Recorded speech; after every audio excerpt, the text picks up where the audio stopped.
To all my fellow brothers and sisters, peace be with you in the name of the Lord Jesus Christ.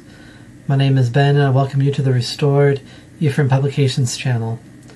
Today we are talking about the united order created by Melchizedek. And this is a continuation of my Living the United Order series. This is video number 8. If you have not seen the previous videos, I highly recommend them. They are in playlist on my YouTube and YouTube. On YouTube, I don't have a playlist because of space restrictions on BitChute. But if you scroll down, you can see the wording in the notes of my videos. You can see that this is the 8th video, and then there'll be the 7th, 6th, 5, and so on. Now, last time we talked about the United Order of Melchizedek, and it's the standard that we should all try to live by. And all future attempts at the United Order have always been to try to imitate the city of Enoch. And Melchizedek was among the most successful in his day in trying to establish some type of United Order. We learned this about Melchizedek only from the Joseph Smith translation, which means that this is a concept that was lost from the original book of Genesis, and the Lord caused it to be restored through Joseph Smith. But this is what is said about Melchizedek. He says, "And now Melchizedek was a priest of this order, therefore he obtained peace in Salem, and was called the Prince of Peace. And his people wrought righteousness and obtained heaven, and sought for the city of Enoch, which God had before taken, separating it from the earth, having reserved it unto the latter days, or the end of the world. And hath said and sworn with an oath that the heavens and the earth should come together, and the sons of God should be tried so as by fire. And this Melchizedek, having thus established righteousness, was called the King of Heaven by his people, or in other words, the King of Peace." And that comes from the Joseph Smith translation of Genesis, chapter 14, verse 33 through 36. So we know that Melchizedek was a high priest.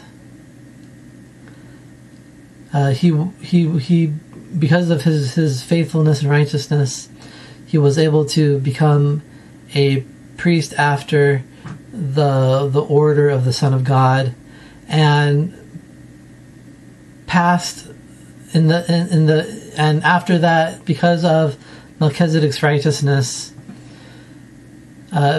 people began calling that priesthood the Melchizedek priesthood, and it is higher than the Aaronic or Levitical priesthood. And so it shows that just how righteous Melchizedek was, and that he was able to obtain the high priesthood. And not only that, he was a king over the city of Salem. The city of Salem was later called Jerusalem. And Melchizedek was called the Prince of Peace because he obtained peace in Salem. And this was during a time of much war. And not only that, he was able to convince his people that they should also seek after righteousness. And because the people believed him and followed his teaching, the people... It says here that they wrought righteousness and obtained heaven, and sought for the city of Enoch. Now, in Hebrew, the word righteous can be read as righteousness. It could also be read as justice. And these two words are synonymous with each other, and that's a very important principle to understand in the Hebrew, because part of righteousness is also having all things in common, because the Lord shows us that in order to be equal in heavenly things, we have to become equal in earthly things. And so part of righteousness is learning how to live in a united order situation where we work together to take care of all of our needs together. And it's not just one man out there for himself trying to get better than everybody else. Because they lived this way, they were able to obtain a heaven. Now, of course, that's not referring to literal heaven, but what it means is that they created the same type of system that would be in the heavens, and therefore they obtained a type of peace and prosperity that is associated with heaven, and that could be true for us as well, because this earth can be a heaven or a hell depending on whether we're following what the Lord wants us to do or not. If we're not doing what the Lord says, then it's going to become a hell on earth. But if we do what the Lord says, then it will become like a heaven unto us. And we also see in this passage that they sought this for the city of Enoch. It doesn't mean they were looking for it. It means that they were trying to become it. And this passage is very telling because from my study, what I have come to understand is that the city of Enoch was actually visible to the people on earth after the flood and before the flood. And so before the flood, it was risen up into the sky, and people could see it, but they couldn't get to it. And then what happened was that at during the time after the flood, people were afraid of the flood coming again, and they would see this city up in the air. They decided to build a tower, which became known as the Tower of Babel. And then after that time, the Lord veiled the city of Enoch, so people couldn't see it anymore. And I don't know if that means that he caused it to go up higher, or if he just put a veil over it so we can't see it. I don't know which one. But at this time, they would have known that there was the city of Enoch, and it was gone. And so the word searching for are very key. Is that they knew it was there, but they couldn't see it. But they were trying to become like it so they could join with it. But the city of Enoch says here that God had before taken it, separating it from the earth, but it will be restored in the latter days or at the end of the world. And so when we make ourselves like the city of Enoch, then the city of Enoch will return to us. Melchizedek, the word Melchizedek is two Hebrew words, Melchai and Sedek, which means my king is righteous, or king of righteousness. So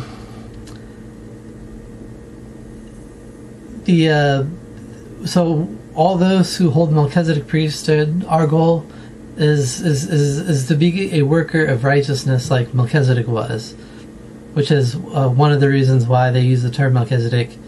It used to be called the priesthood after the order of the Son of God, but in order to avoid too frequent repetition, they changed it to Melchizedek. And Melchizedek himself is the great example of what Jesus Christ would be to the people who accepted him. And so Melchizedek is in the similitude of Jesus Christ, which is why the same titles that Melchizedek had are also applied to Jesus Christ. Melchizedek was called a Prince of Peace. Jesus Christ is the Prince of Peace and is a King of Righteousness. Since the people of Salem were striving to become like the city of Enoch, they also were trying to become a just society, and they tried to have all things in common so that there was no rich or poor, and there was no masters or slaves among them. And they were able to obtain it to some degree. Now, as to the degree that they were able to obtain it, it doesn't really say. But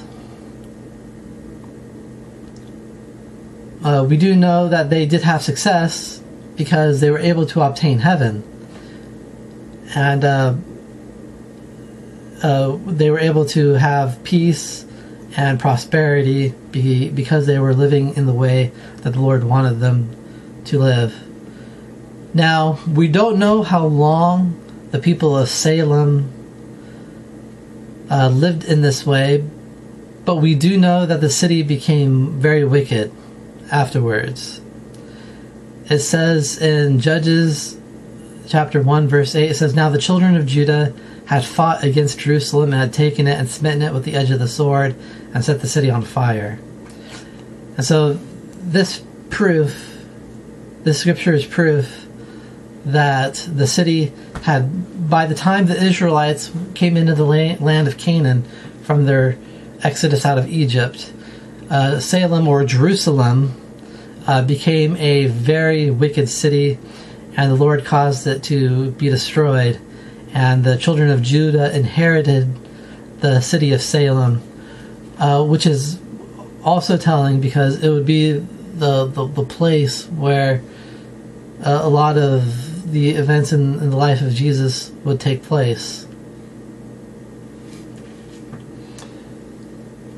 Now, we can only speculate as to how long it lasted. I imagine that after Melchizedek died, the people who were the rising generation probably started turning away, and this is during Abraham's day, because Abraham met with Melchizedek, and so with from whatever generations are from Abraham to Moses, basically, when